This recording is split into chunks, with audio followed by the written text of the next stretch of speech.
अहले हदीस देवबंदी से सुन्नी बना और अभी अल्हम्दुलिल्लाह 2 साल हो चुके हैं कि मैं सुन्नी बना हुआ हूँ।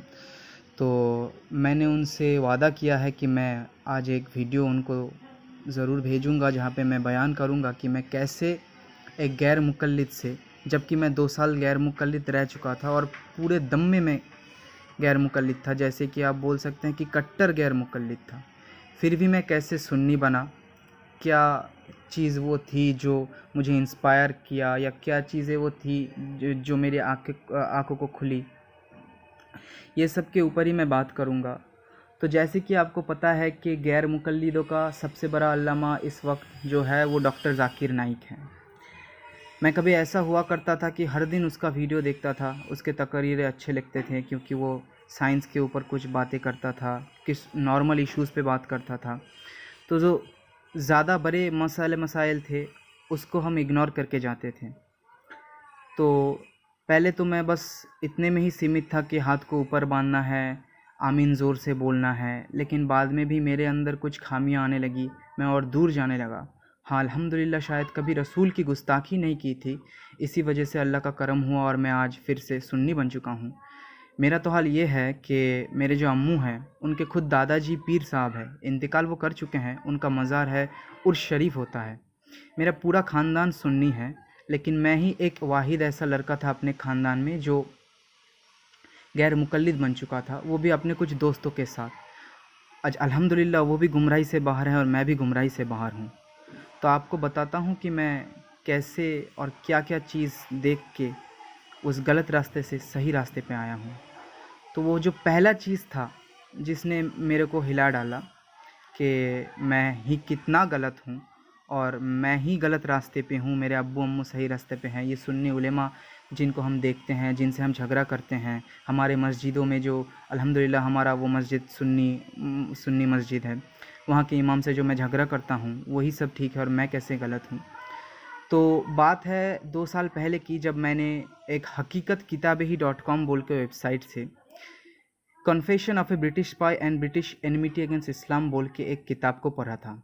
उस किताब को पढ़ने में मेरे को बहुत इंटरेस्टिंग लगा क्योंकि वो पहले से लेके आखिर तक बस इतना ही बयान करता है कैसे उस ज़माने में ब्रिटिश मिनिस्ट्री ऑफ कॉमनवेल्थ जो है वो एजेंट्स अपने भेजता था मुसलमान मुल्कों में, ताकि वो हम पे कूट पैदा कर सके, हम में लड़ाई फितना और ये सब फ़िरकावारियाँ पैदा कर सके।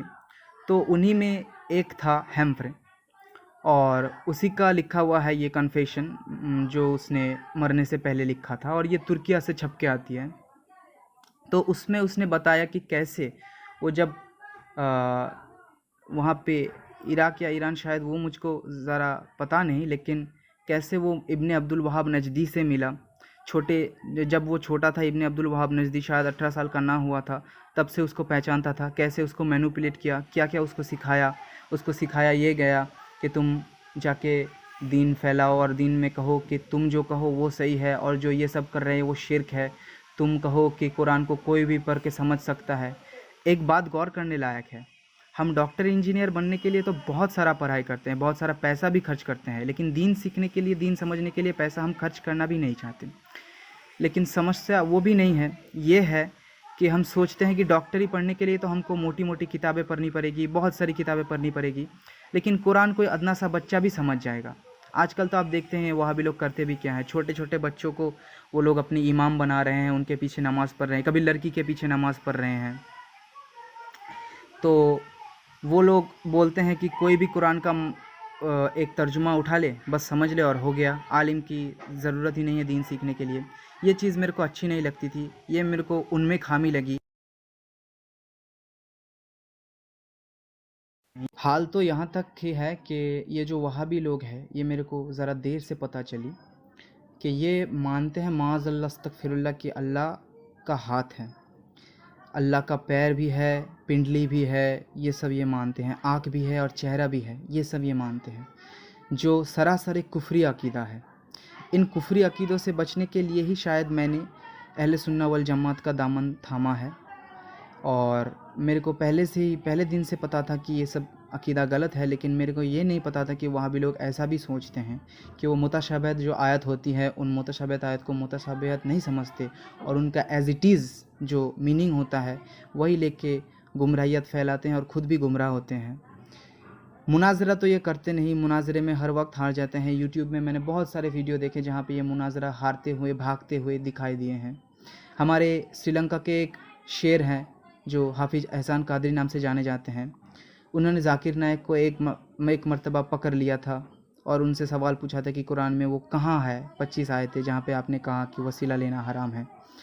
तो वो दिखा नहीं पाए। आज तो पूरे 5 साल 6 साल होने को है, अभी भी कोई जवाब नहीं आया उनके तरफ से या उनके पिल्ला और चमचों के तरफ से। तो यही सब चीज़ें थी जो मुझे अहले सुन्नत वल जमात की तरफ अट्रैक्ट किया था और यहीं से मैंने समझा कि हाँ, वही अहले सुन्नत वल जमात है जो हक़ पे है। 72 या 73 फ़िरका जो भी हो, 73 फ़िरक़ों में सिर्फ़ एक हम ही हैं अहले सुन्नत वल जमात जो आज हक़ पे दिखते हैं। ये रसूल के अम्मी जान को भी काफिर कहते हैं माज़अल्लाह। और जब इन्होंने रसूल के माँ के कब्र को ढाया, उनके मज़ार को ढाया, तो इन्होंने क्या कहा था कि रसूल की अम्मी की मज़ार शिर्क का अड्डा है। इतना बड़ा वो गुस्ताखी करते हैं, इतने बड़े वो लेवल के गुस्ताख हैं।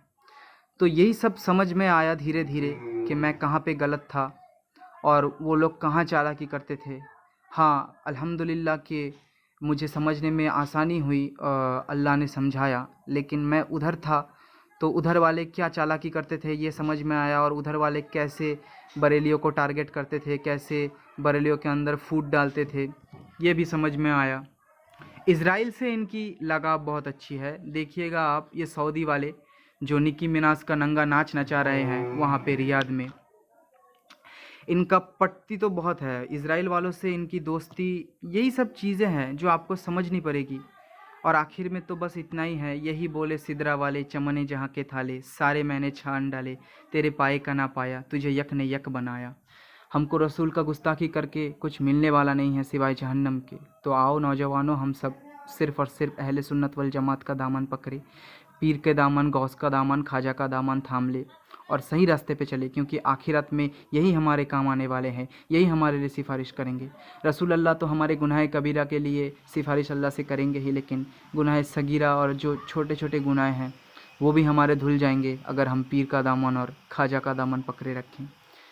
तो बस इतना ही कहना था कि आप लोग मेरी तरह गुमराह मत हो जाइएगा।